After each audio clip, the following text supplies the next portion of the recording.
네,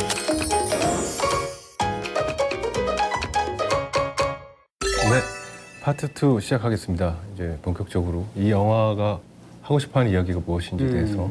근데 이 영화를 보시면 진짜 100% 다 이해해 두실 것 같아요. 영화가 그렇죠. 일단 켜너치 영화가 굉장히 쉽고요. 명확하죠. 쉽고 명확하고 네. 간명하고 그런 영화들이 주는 강렬한 감동 같은 것이 분명히 있습니다. 근데 영화를 일단 저런 얘기부터 먼저 짚을 수 있을 것 같아요. 이 영화가 정말 많은 여러 가지 어떤 그런 부조리한 부분들을 다루는데 첫 번째는 아날로그 세대들이 겪는 소외감 같은 것들이 뭐 핵심은 아니지만 영화에서 중요하게 묘사가 되죠. 그렇죠. 시대에 좀 이제 뒤떨어져 있는 예전 세대들이 영화에서 실제로 그 인터넷으로 신청을 하라고 네. 하는데 집에 컴퓨터도 없고 네. 인터넷을 어떻게 할지도 모르고 어디 가서 이제 본인이 시도해 보려고 하잖아요. 마우스를 여기다 갖다 대라고 그러니까 컴퓨터 화면에다가 마우스라는 거 어떻게 쓸지도 모르고 그걸 그냥 가르쳐서 옆에서 해주면 되잖아요. 그렇죠. 그게 본인한테도 편할 것 같은데 직원 입장에서도 그냥 간단한 걸 알려주고 가버리죠. 그럼 또 하다 보면 다음 칸 할 때 또 무슨 문제가 있으면 이번엔 또 지나가는 사람 다른 사람한테 물어보죠. 미안하니까. Yeah, mate, you don't even know what I've done here, do you? This errand thing. big thing. Do you? 그렇게 해서 간신히 폼을 어느 정도 완성하고 나니까 시간이 종료되었습니다. 아. 해가지고 결국 못해요. Your time's up. My time's up. Yeah, I'm sorry, man. 그 장면을 보면 정말 나쁜 표현인데 안 걸릴 것 같죠. 영화 그 중반까지는 계속 진짜 바람 영화다. 진짜 속닥도 죽겠다 막 이런 생각이 너무 너무너무 들어가지고. 화가 나죠. 네. 이게 사실은 뭐 컴퓨터를 사용하는 우리 세대, 컴퓨터 세대 이후의 사람들은 아무 문제가 없지만 사실 어른들은 컴퓨터를 고스톱 칠 때나 쓰잖아요. 그 8월의 크리스마스를 보면서 가장 감동적이기도 하고 슬프기도 한 장면이 비디오 작동법 얘기입니다. 그 한석규 씨가 연기하는 정원이라는 사람 입장에서 아버지가 병이 있어서 죽고 나면 아버지가 혼자 남아서 비디오도 못 켤 것 같은 거죠. 그래서 그걸 가르쳐 주는데 아무리 가르쳐줘도 아버지는 그것을 습득을 하지 못하고 그러다 보니까 짜증을 내고 나가게 되는데 그때 그 짜증은 남겨진 아버지에 대한 슬픔 뭐 이런 등등 것들이 너무 잘 묘사가 돼 있죠. 저 그 장면에서 엄청 울었던 게 생각이 나요. 아유 굉장한 보다가 장면이죠. 진짜 울컥하는 진짜 명장면이었던 것 같아요. 그리고 이제 전화가 통화가 안 되는 것도 그렇습니다. 대기를 하는데 이 어떤 대기 꼭 해야 되는 통화가 1시간 48분 만에 연결이 돼요. 전화를 1시간 40분 이쯤 되면 한번 해보자는 거죠. 그렇게 해서 이제 기다리게 되는데 영국 사람들 축구 좋아하잖아요. 그 다니엘 블레이크 그런 말을 하죠. 이거 전화 대기 시간이 축구 경기 시간보다 길구나 이런 푸념을 하게 되는데 정말 일단 연결이 돼야 부탁을 하든 애걸을 하든 할 텐데 연결이 되질 않으니까. 그러니까 어떻게 보면 인간을 만날 수가 없는 시스템인 거죠. 그런 것들 영화가 너무 리얼하게 보여주고 있다. 근데 이 영화가 굉장히 이제 훌륭하다고 느껴지는 이제 인물을 만들어내는 부분 같은 건데 그러면 이 사람이 사실은 이 시스템에서는 무능한 사람이잖아요. 모든 것을 인터넷으로 요구하고 심지어는 구직 정보도 동영상으로 스마트폰으로 촬영해서 보내라고 하는 상황에서 마우스가 뭔지도 모르는 사람은 완전히 무능한 사람이잖아요. 근데 다니엘 블레이크가 KT라는 그 여자를 만나서 도와주는 그 상황을 보면 이건 거의 맥가이버예요. 변기도 고치죠. 그렇죠. 네. 그다음에 무슨 난방도 이 뾱뾱이 같은 걸 이용을 해서 돈 별로 안 들이고. 그다음에 그 난방하는 것 중에 제가 굉장히 놀란 건 촛불 하나를 가지고 이렇게 해가지고 화분 2개를 이렇게 씌워가지고 가장 작은 열로 극대화해서 방을 따뜻하게 만드는 이런 방식을 보면 사실은 이 사람은 가장 유능한 사람인 거죠. 전통적인 세상에서는. 근데 지혜로운 어르신. 그렇죠. 거기다가 또 따뜻하고 뭐 인간미도 있고. 근데 이 사람이 달라진 세상에서 갑자기 쓸모없는 인간이 되어버려서 이렇게 밀려나는 그런 상황을 굉장히 성격적으로 잘 보여준다라는 거고. 또 하나는 이제 복지 제도가 인간을 도와주려고 만든 거잖아요. 그럼요. 그것도 약자를 도와주려고 만든 거잖아요. 근데 그렇게 약자를 도와주려고 만든 사회 보장 시스템이 약자를 결과적으로 괴롭히는 부분이 굉장히 많다라는 겁니다. 영화에 딱 보시면 처음 전화를 하는데 다시 말해서 주인공은 심장마비 증세가 있습니다. 그래서 목수는 약간 높은 곳에서 일을 할 수도 있는데 그런 과정에서 심장마비가 와서 추락사를 할 뻔한 거예요. 그래서 병원에 찾아갔더니 당신은 일을 하면 안 된다. 그러면 일을 못하니까 어떻게 해야 됩니까? 뭐 당연히 실업수당을 받아야 되는 거죠. 그래서 이제 고용지원수당을 받으려고 전화를 한 게 영화의 첫 장면이에요. 그러면 전화를 한 사람 입장에서는 어떻게 되느냐? 매뉴얼대로 하는 거죠. 왜냐하면 그게 가장 힘이 들드니까. 차례대로 물어봅니다. 앉았다 일어설 수 있습니까? 뭐 이런 식으로. Can you raise either arm to the top of your head as if you were putting on a hat? I've told you there's no wrong with my arms and legs. Could you just answer the question, please? 정말 굉장히 기계적으로. 그렇죠. 네. 근데 이 사람은 나머지 것들은 다 너무 잘하는 사람인데 네. 심장이 문제거든요. 그렇죠. 그러면 심장 문제만 따지면 되는 거잖아요. 근데 그렇게 하지 않고 손가락은 5개 제대로 다 펼 수 있습니까? 앉았다 일어설 수 있습니까? 이걸 쫙 계속 하는 거죠. 듣다 보니까 짜증이 나죠. 그래서 항의를 하죠. Listen, I've had a major heart attack. I nearly fell off the scaffolding. I want to get back to work too. Now please, can we talk about me heart? Forget about me arse. That work's a dream. 그랬더니 아마 밉보였던 부분이 분명히 있는 것 네, 같고. 그래서 좀 점수를 거기서 체크를 해서 그거에 따라서 점수를 매겨서 대상자인지 아닌지를 판단을 하는데 그렇죠. 조금 좀 짜게 점수를 줘서 그렇죠. 탈락이 되었던 게 아닐까. 그렇습니다. On the one hand, job seekers allowance only for those able and ready to work. But if you're ill, you have to apply for employment and support, get an assessment carried out. Well, I've done that, but they've knocked us back. 이러니까 도대체 이런 시스템이라면 대체 누구를 위한 시스템인가? 애초에 약자들을 도우려고 만든 시스템인데 이런 걸 보면서 미치죠. 영화를 보다 보면.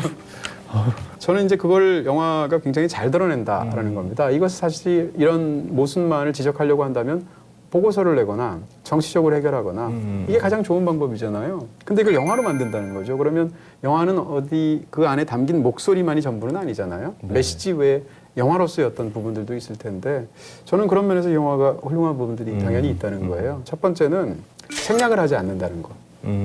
영화의 어법은 기본적으로 경제성이 굉장히 중요합니다. 중요한 사건들 위주로 얘기를 하고. 왜냐면 할 얘기들도 많고. 네. 근데 이 영화에서 컴퓨터로 신청하는 한번 장면을 생각해 보세요. 그 긴 장면을 우리가 다 보여주죠. 암전되는 거. 그래서 그 시간에 얼마나 걸리는지를 암전을 통해서 그 암전 사이 이 남자는 속을 막 끓이는 거죠. 왜냐하면 옆에 민폐 끼치기 싫으니까. 네. 첫 번째 장면 한번 생각해 보세요. 처음에 어둠으로 암전으로 표현을 하고 거기서 소리만 들리면 우리는 꼼짝없이 그 소리를 다 들어야 돼요. 그렇죠. 그러면 그 상황이 얼마나 답답한지를 그대로 알 수 네. 있죠. 그러다가 처음 영화에서 장면으로 사람 얼굴이 나오는 게 다니엘 블레이크의 얼굴인데 항이라는 순간 얼굴이 나옵니다. 그 여태까지 우리 들은 얘기가 있기 때문에 그 네. 얘기를 생략하지 않고 다 보여주기 때문에 이 상황이 얼마나 터무니없는지를 초반부터 보여주는 거죠. 이런 뭐 방식. 또 하나는 주인공 자체를 굉장히 괴팍하면서도 직설적인 성격으로 설정을 하는 거죠. 그러니까 직설적이고 괴팍하다라는 것은 성격이 강하고 뭔가 인간적인 뭐가 막 풍겨 나온다는 거잖아요. 꼭 좋든 아니든 간에. 근데 상대는 거의 시스템으로 벽 같은 거죠. 그렇게 해서 이제 대비를 해서 보여주는 방식. 그다음에 사람을 찍을 때도 클로즈업 위주로, 미디엄 쇼트 위주로 찍어서 일부러 답답하게 보여줍니다, 상황을.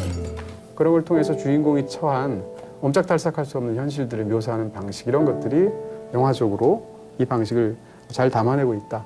그 답답함을 느끼게 하는 그 의도는 정말 100%인 것 같아요. 그렇습니다. 아, 정말. 분명히 그렇습니다. 네. 네. 네, 나 다니엘 블레이크에 대한 궁금증도 많이 보내주셨는데요. 뭐 있어? 네.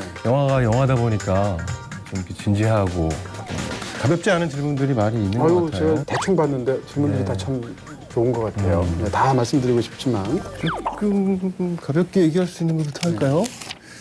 나 다니엘 블레이크 감독, 켄 로치 감독의 영화 중 제일 좋아하는 영화는 무엇인가요? 라고 김재웅님께서 질문해 주셨습니다. 일단 켄 로치 영화 여러 편 보셨잖아요. 네. 우진 씨는 어떤지 궁금하네요. 저는 켄 로치 영화의 어떤 스타일에서 제일 좀 이 영화는 좀 다른 영화다라고 할 수 있는 영화인데요. 네. Looking for Eric이라는 영화가 네네. 저는 좋더라고요. 그 영화가 되게 판타지스러운 요소도 있어서 축구 영웅이었던 에릭 칸토나가 이거 환상 속의 인물로 등장해서 네. 절망감에 빠진 아버지 세대가 이제 다시 뭔가 나를 찾아가는 그런 얘기인데요. 제일 좀 가볍게 볼 수 있는 영화여서 그랬는지 몰라도 제일 좀 뭐 편안하게 볼 수 있었고 좀 훈훈한 마음이 들었고 약간 인문적으로도 좋고 켄 로치가 네, 들어가는. 네. 네. 너무 막 이렇게 진지한 영화부터 시작하시는 것보다는 편안하게 접근을 하실 수 있지 않을까. 네. 그렇습니다. 저는 하나는 레이닝 스톤이라는 작품이 있습니다. 레이닝 스톤. 90년대 네. 그러니까 아버지가 딸의 어떤 의식을 위해서 드레스를 사주기 위해서 분투하는 얘기인데 영화 자체가 일단 재밌기도 하고 또 굉장히 감동적이기도 하고 네. 레이닝 스톤인데 그러니까 개인이 돌덩어리가 비처럼 쏟아지는 것 같은 그런 상황인 거예요. 얼마나 힘들겠어요. 그런 부분들을 굉장히 감동적으로 묘사한 작품이라고 할 수 있고 또 하나는 좀 오래된 영화인데 원래 텔레비전 영화입니다. 네. 캐스라는 영화가 있습니다. 캐스요. 60년대 만든 영화인데 매와 소년의 어떤 이야기인데 매요? 네, 날아다니는 매. 그래서 이 캐스도 굉장히 훌륭한 작품이라서 캐노치 좋은 영화들 참 많지만 개인적으로는 그 작품을 제일 좋아합니다. 네. 자, 그럼 두 번째 또 질문을 해볼까요? 박상민 씨께서 질문해 주셨습니다. 네. 이동진 평론가님은 지금까지 칸느 영화제에서 황금 종려상을 받은 영화 중에서 수상에 대해 의아해하셨던 영화가 있으신가요? 네, 분명히 다 뭐 100%막 다 동의이시진 않으셨을 것 같아요. 동의 안 할 때가 더 많죠. 네, 근데 뭐 수상이라는 건 항상 의외성이 있고요. 네. 국내에서 열렸던 뭐 이런 영화제나 이런 데서 심사위원으로 참석해 보면 사실 굉장히 이상한 순간들이 많아요. 어떤 이상한 순간이요? 자세히 말씀드릴 수는 없지만 자세히 말해주세요. 심사라는 것 자체가 굉장히 역동적입니다. 예를 들어서 예. 8명의 심사위원이 있다고 쳐보세요. 다 나라의 배경도 다르고. 근데 그 중에 한 명이 어떤 영화를 상을 주겠다고 기를 쓰면서 말도 안 되는 얘기를 너무 세게 말하는 사람이 있다고 한번 생각해보세요. 목소리 큰 사람. 네. 네. 그러면 우리가 악성 민원이 막 난리치면 어느 정도 달래서 뭘 하잖아요. 그럼 비슷한 상황이 생기기도 해요. 그래서 칸느 영화제 같은 경우에 그 해의 심사위원장이 누군지 혹은 심사위원 중에 누가 어떤 성향을 받았는지 또 매일매일 나오는 데일리에서의 기자들이 평가한 건 어떤지 이런 것들이 다 고려가 되거든요. 네. 그러다 보니까 최종적인 결과물은 타협안 같은 느낌이 굉장히 많이 들 때가 있고요. 또 어떤 경우는 대체 이게 왜 상을 받은 영화야? 이런 느낌이 들 때도 많고 아카데미도 심지어는 브레이브 하트 같은 영화 괜찮지만 아카데미 작품상 받은 건 이상하잖아요.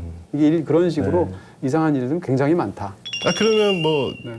영화가 구체적으로? 어떤 영화가 제일 의아하셨는지. 칸 영화제 이건 말이 안 돼. 말이 안 되겠다고 저는 그런 자격도 없고요. 그냥 제 호불호 제 어떤 판단 기준에서 말씀드리면 디판이라는 영화가 작년에 받았죠. 네. 좋은 영화였습니다만 황금종려상까지 받을 수 있는 영화인가 잘 모르겠어요. 그 다음에 예전 영화로 친다면 미션 같은 영화 많이 아시는 좋은 영화지만 그쵸 음악이 너무 좋죠. 네. 음악이 황금종려상이지. 근데 이런 영화들은 그 해에 어떻게 보면 예술영화계에서 가장 최고의 영화라고 말할 수 있는 그런 영예를 갖는 건데 지금 생각하면 좀 이상한 결정처럼 저한테는 보입니다. 네. 자, 그럼 마지막으로 그럼 제가 한 번 더 켄 로치 감독이 소외된 노동자에 대해서 다루는 감독이긴 하지만 이야기를 위해서 자기적으로 캐릭터를 극적인 상황에 넣는다는 느낌을 여러 번 받게 됩니다. 나 다니엘 블레이크에서도 주인공이 추락하는 과정과 인간 존엄을 지키려는 과정이 좀 부자연스러웠는데요. 어떻게 생각하시는지요? 라고 나상민 님께서 보신 것 같죠? 네. 예리하고 날카롭게 질문을 해주셨습니다. 부분적으로 동의하고 부분적으로 약간 동의가 안 되기도 하고 동의가 안 되는 부분부터 말씀드린다면 저는 인간 존엄을 지키려는 과정은 영화에서 너무 잘 묘사가 되지 않았는가. 그게 이 영화의 어떻게 보면 가장 큰 장점 중에 하나가 아니겠는가라는 부분이 있고요. 그렇지만 나상민 님께서 뭘 지적하시는지 정확하게 알고 부분적으로 또 동의가 되는 부분도 있습니다. 그러니까 하나의 영화를 만들 때 그 영화를 통해서 전달하려고 하는 어떤 강력한 목소리가 있을 것이고 그것을 하나의 유기체적인 영화 속에 담아내는 방식이 있을 텐데 앞쪽에서는 켄 로치가 굉장히 전위적이고 비타협적이고 아주 강하게 본인의 견해를 밀고 나가죠. 근데 상대적으로 후자, 다시 말해서 형식적인 부분에 있어서는 그렇게 두드러지지 않아요. 그런 측면들 사이에서 어떤 괴리가 있지 않을까라는 부분이 있고 그 노동자 계층이 처한 상황을 영화 속에서 보여주는 장면들의 어떤 직접적인 부분이라든지 이런 것들이 개인적으로 약간 걸리기도 합니다. 근데 그럼에도 불구하고 이 영화가 갖고 있는 감동적이라는 건 기본적으로 직설적이고 비타협적이고 그러면서도 강하게 위험을 지키는 언어가 갖고 있는 힘이기 때문에 이런 약간 걸리는 부분에도 불구하고 영화 참 좋은 영화다 이렇게 말씀을 드릴 수 있지 않을까 싶어요. 자, 이렇게 해서 무비 속을 통해서도 역시 또 좋은 질문들이 갈수록 좋아지는 것 같아요. 네. 아유, 이거 뭐 미리 공부를 할 수도 없고 참. 더 열심히 잘해보도록 하겠습니다. 자, 이제 파트 3로 마지막 스포일러를 향해서 달려가 보도록 하겠습니다.